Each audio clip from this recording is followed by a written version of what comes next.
എന്താടാ ഇനി ഞെക്കിക്കൊല്ലാൻ നോക്കുക? നിങ്ങൾക്ക് ചൊവ്വാദോഷം ഉണ്ടായിരുന്നല്ലേ? എന്നിട്ട് കേളപ്പൻ ചേട്ടനെ കല്യാണം കഴിച്ചിട്ട് കുഴപ്പമൊന്നുണ്ടായില്ല? ചൊവ്വാദോഷം, മാങ്ങാത്തൊലി അങ്ങനെയൊന്നും ഉണ്ടായിരുന്നെങ്കിൽ ഞാനും മൂപ്പരും 10-50 കൊല്ലം ഒന്നിച്ച് ജീവിക്കായിനോ? ഇനിയല്ലാണ്ട് ഇങ്ങനത്തെ അന്ധവിശ്വാസത്തിൻ്റെ പുറകെ പോകുമോ? ബീഡി വലി ഒന്ന് കുറച്ചിരുന്നെങ്കിൽ കുറച്ചു കാലം കൂടി ജീവിക്കായിരുന്നു.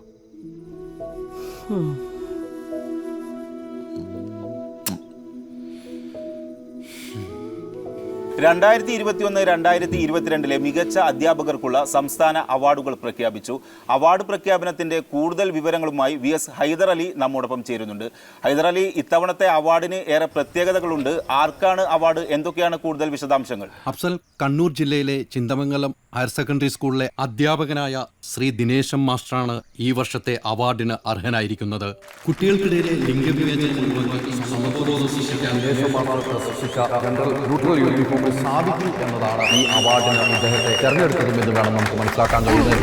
7 വർഷത്തെ ശമ്പള കുടിശ്ശിക ദിനേശൻ മാഷിന് കൈമാറുവാനായി ഹെഡ് മാസ്റ്റർ ശ്രീലീലാകൃഷ്ണൻ മാഷിനെ ക്ഷണിക്കുന്നു.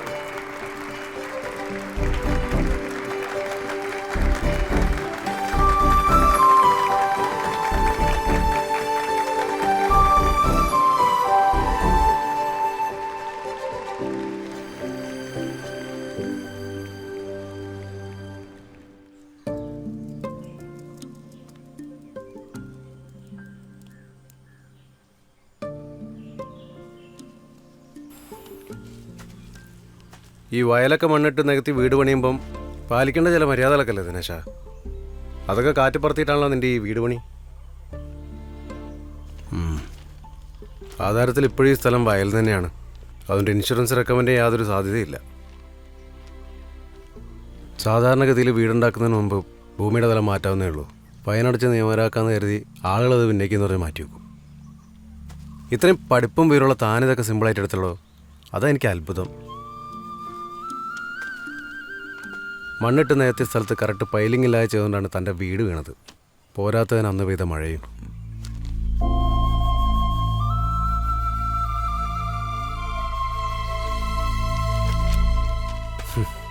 റോഡ് സൈഡിൽ വീട് വെക്കുക എന്നുള്ളത് ആളുകൾക്ക് ഇപ്പോൾ ഒരു ഫാഷനായി മാറിക്കൊണ്ടിരിക്കുക.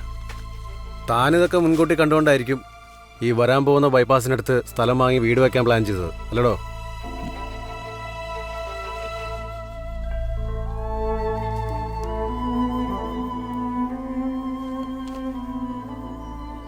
നമ്മുടെ മണ്ണിനോട് നമ്മൾ ചെയ്ത തെറ്റുകൾ ചെറുതൊന്നും അല്ലല്ലോ.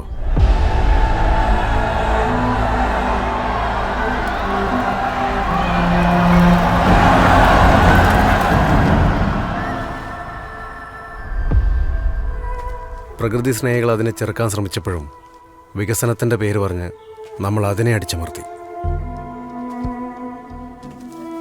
നമ്മൾ പ്രകൃതിയോട് കാണിക്കുന്ന വികൃതികൾക്ക് പ്രകൃതി തന്നെ തിരിച്ച് പ്രതികരിച്ചു എന്ന് വിചാരിച്ചാൽ മതി.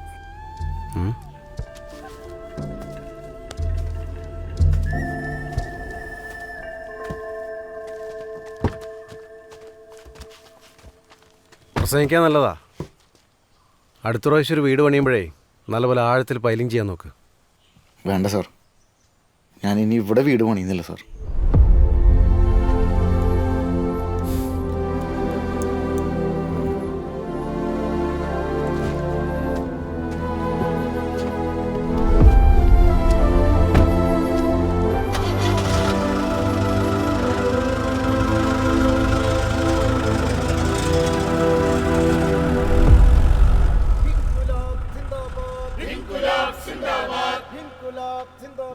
İnkılap zindabad.